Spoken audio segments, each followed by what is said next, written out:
காலத்தில் இன்றைக்கி வந்து டே 82 மணிக்கு காலையில் பார்த்தீங்கன்னா எப்பயும் போல் புளிச்ச தண்ணி குடிச்சிட்டு அதுக்கப்புறம் வந்து காலையில் பார்த்தீங்கன்னா கருங்குருவை கஞ்சி தாங்க குடிச்சேன். கருங்குருவை கருப்பட்டி கஞ்சி வந்து செம்ம டேஸ்ட்டாக இருக்குங்க. அது அரிசி வந்து நைட்டே ஊற வச்சுட்டு காலையில் வந்து ஒரு ஓட்டு மிக்சியில் வந்து ஒரு ஓட்டு ஓட்டிட்டு அப்படியே 1க்கு 4 டம்ளர் தண்ணி வச்சு வேக வச்சு எடுத்துட்டு சாப்பிட்றப்ப கொஞ்சம் கருப்பட்டி பாகும் தேங்காய் பாலும் வச்சு சாப்பிட்டீங்கன்னா செம்ம டேஸ்ட்டாக இருக்கும். கண்டிப்பாக நீங்கள் ட்ரை பண்ணி பாருங்கள்.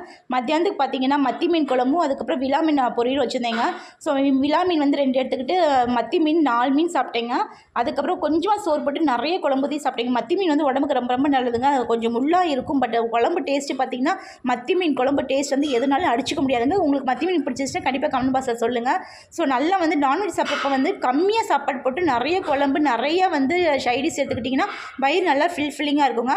ஈவினிங் பார்த்தீங்கன்னா முலாப்பழம் ஜூஸோட முடிச்சுக்கிட்டேங்க. இதுதான் நான் இன்றைக்கி சாப்பிட்டது. நீங்கள் என்ன சாப்பிட்டீங்க கண்டிப்பாக கமெண்ட் பாக்ஸில் சொல்லுங்கள். உங்களுக்கு இந்த வீடியோ பிடிச்சிச்சுன்னா ஒரு சின்ன லைக் ஷேர் சப்ஸ்கிரைப் பண்ணிங்க. நீங்கள் பண்ணுற ஒவ்வொரு சின்ன லைக்கும் ஷேரும் சப்ஸ்கிரைப் எனக்கு அவ்வளோ மோட்டிவேஷன் சந்தோஷம் கொடுக்குங்க.